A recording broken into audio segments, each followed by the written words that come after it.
ان کی خواہشات کبھی پوری نہیں ہوں گی، اس لیے کہ ہم نے اپنے سچے وعدوں والے خدا کو پہچان لیا۔ ہم نے حضرت صلی اللہ علیہ وسلم کے غلام صادق کے ساتھ خدا تعالیٰ کی فعلی شہادتوں کو پورا ہوتے دیکھ لیا۔ ہم نے حضرت صلی اللہ علیہ وسلم کی پیشگوئیوں کو پورا ہوتے دیکھ لیا۔ پھر ہم ان ڈرانے والوں اور ان کے ظلموں کی وجہ سے اپنے خدا کو کس طرح چھوڑ دیں، جس نے جماعت کو ہر آزمائش میں اور ہر ابتلا سے دلوں کی تسکین پیدا کرتے ہوئے گزارا۔ ہمیں حضرت صلی اللہ علیہ وسلم اور آپ کے غلام صادق پر ایمان و یقین میں مزید پختہ کیا۔ بس یہ کبھی نہیں ہو سکتا کہ ہم اپنے خدا کو چھوڑ کر ان جیسوں کو، جن کی ہمارے نزدیک ایک کوڑی کی بھی حیثیت نہیں ہے، خدا بنا لیں، اپنے ایمانوں کو ضائع کر دیں، اللہ تعالیٰ کے دنیا و آخرت میں پیار سے محروم ہو جائیں۔ اگر یہ ان لوگوں کی سوچ ہے تو ان جیسا شاید ہی کوئی دنیا میں اور روئے زمین پر کوئی پاگل ہو۔ اگر اس سوچ کے ساتھ یہ احمدیوں پہ سختیاں اور تنگیاں وارد کر رہے ہیں تو یہ ان کی بھول ہے۔ یہ مشکلات اور تکلیفیں تو ہمیں خدا تعالیٰ سے دور ہٹانے کے بجائے اس کے قریب تر کر دیتی ہیں۔ ہم تو ان ایمان کا عرفان رکھنے والوں میں شامل ہیں اور شامل ہونے کی کوشش کرتے ہیں جن کے بارے میں قرآن کریم میں خدا تعالیٰ فرماتا ہے الذین قال لهم الناس ان الناس قد جمعوا لكم فاخشوهم فزادهم ایمانا وقالوا حسبنا اللہ ونعم الوکیل۔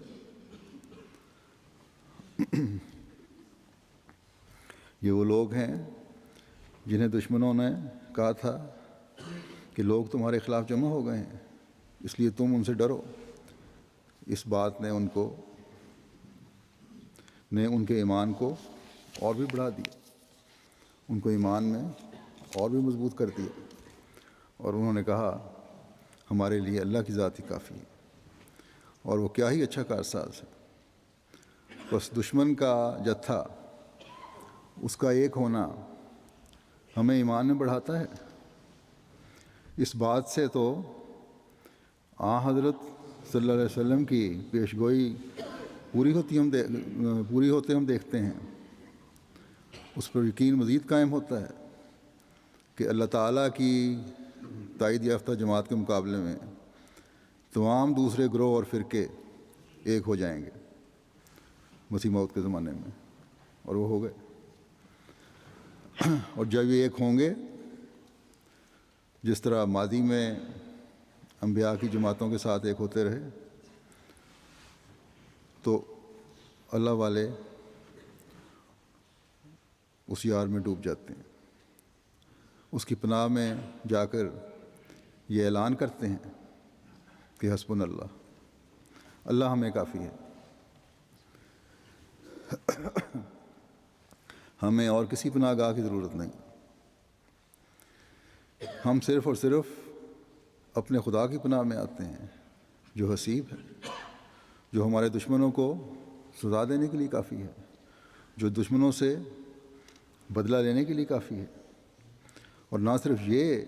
کہ دشمنوں سے بدلہ لیتا ہے، بلکہ ان ظلموں اور تکلیفوں کو برداشت کرنے کی وجہ سے مومنین کو انعامات سے بھی نوازتا ہے۔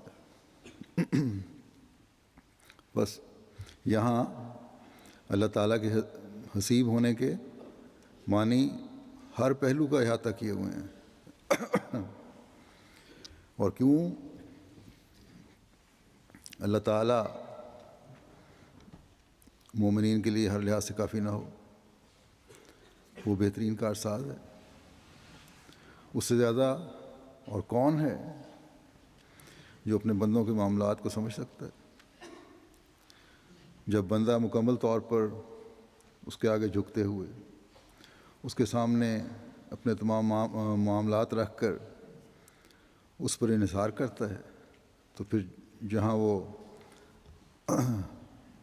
اپنی طرف جھکنے والوں کے دشمنوں کی پکڑ کرتا ہے، وہاں اپنے انعامات کا اعلان کرتے ہوئے بشری صابرین کی خوشخبری بھی دیتا ہے. اس کی وضاحت میں گزشتہ خطبات میں کر چکا ہوں.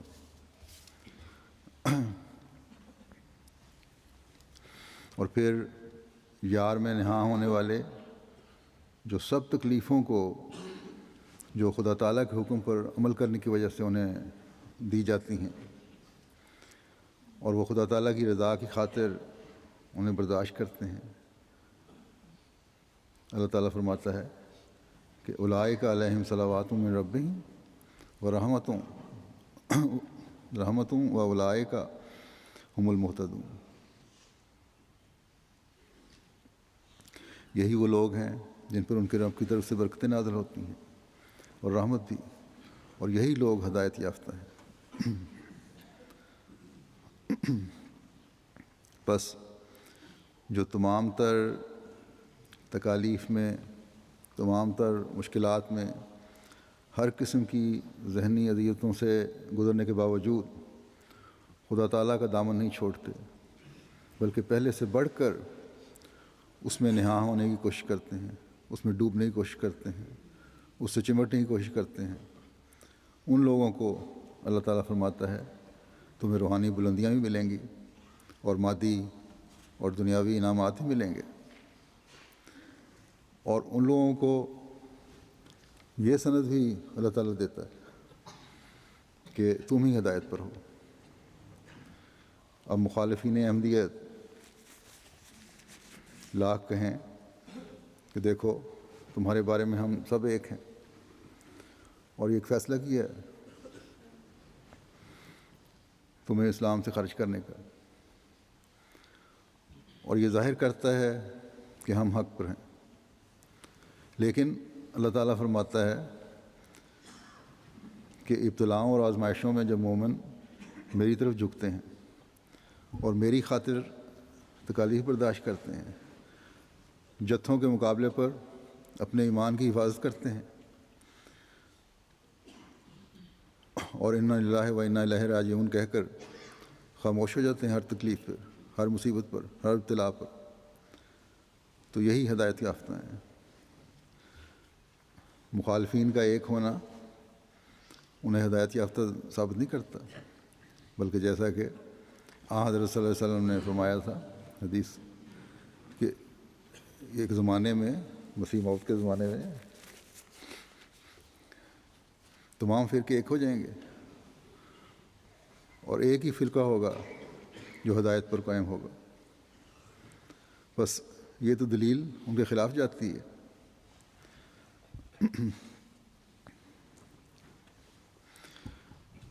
ان کا ایک ہونا ان کو ہدایت یافتہ نہیں بناتا، جیسا کہ میں نے کہا، بلکہ اللہ تعالیٰ کی رضا کا حصول اور اس کے آگے جھکنا، غموں اور دکھوں میں بجائے بدلے لینے کے صبر اور استقامت دکھاتے ہوئے انہیں برداشت کرنا اور برداشت کرتے چلے جانا، اور اللہ تعالیٰ کے حضور مزید جھکتے چلے جانا. یہی باتیں ہیں جو اللہ تعالیٰ کی برکتوں اور رحمتوں کا وارث بناتی ہیں. اور یہی گروہ ہے جو آج بے شک اقلیت میں ہے، لیکن اللہ تعالیٰ کی نظر میں یہ ہدایت یافتہ ہے، اور دنیا کی ہدایت کا انشاءاللہ باعث بننے والا ہے. بس اس مقام کو حاصل کرنے کے لیے، رحمتوں اور برکتوں کے حصول کے لیے، ہدایت یافتہ کہلانے کا حقدار بننے کے لیے اپنے خدا کی رحمتوں اور برکتوں کی تلاش میں ڈوبنا ضروری ہے، اور پہلا قدم بندے نے اٹھانا ہے، تو پھر خدا تعالیٰ کے انعاموں کا وارث بنتا ہے بندہ۔ جب انسان اپنے پیارے خدا میں، جو گو بظاہر نظر نہیں آتا، ایک دنیا دار کو تو نظر نہیں آتا، ایک مومن کی آنکھ تو اسے دیکھ رہی ہوتی ہے، لیکن ہر جگہ موجود ہے، جو اپنے آگے جھکنے والوں کو اپنے راستے دکھاتا ہے اور پھر ان پر اپنی جلوہ گری بھی کرتا ہے۔ وہ اپنے انعامات سے پہچانا جاتا ہے، دعاؤں کی قبولیت سے پہچانا جاتا ہے۔ جب اس کے بندے دنیا والوں کی تکالیف سے پریشان ہو کر اس کے حضور جھکتے ہیں تو وہ دوڑ کر آتا ہے اور اپنے بندوں کو اپنے حصار عافیت میں لے لیتا ہے، دشمنوں سے خود بدلے لیتا ہے اور اپنے بندے کو انعامات سے نوازتا ہے۔ بس حضرت مسیح موعود علیہ الصلوۃ والسلام نے فرمایا کہ اس تمام قدرتوں والے اور برکتیں عطا کرنے والے، رحم کرنے والے، دعاؤں کو سننے والے خدا میں ڈوب جاؤ،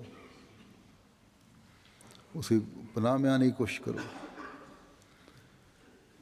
اور یہی نسخہ ہے جو مومنین کے ہمیشہ کام آتا ہے۔ بس دنیا جب بھی ان اللہ والوں کی طرف اپنے زوم میں ہر بری چیز پھینک رہی ہوتی ہے، ہر قسم کی تکلیف انہیں پہنچانے کی کوشش کر رہی ہوتی ہے، تو خدا تعالیٰ اور اس کے فرشتے یار میں نہاں ہونے والوں کے اوپر ہر رحمت اور برکت برسا رہا ہوتا ہے، اور یہ اعلان کر رہے ہوتے ہیں اللہ بھی اور فرشتے بھی کہ اے دنیا والو، تم جتنے چاہو ان پر فتوے لگا کر ان پر ظلم و تعدی کے بازار کرم کرو، لیکن یاد رکھو کہ یہی لوگ اللہ تعالیٰ کی رحمتوں اور برکتوں کے وارث ہیں، اور یہی لوگ اللہ تعالیٰ کی نظر میں ہدایت یافتہ ہیں، اور اب دنیا کی ہدایت بھی انہی لوگوں سے وابستہ ہے، کیونکہ یہ ان لوگوں میں شامل ہیں جنہوں نے، اللہ تعالیٰ فرماتا ہے کہ میری باتوں پر ایمان لاتے ہوئے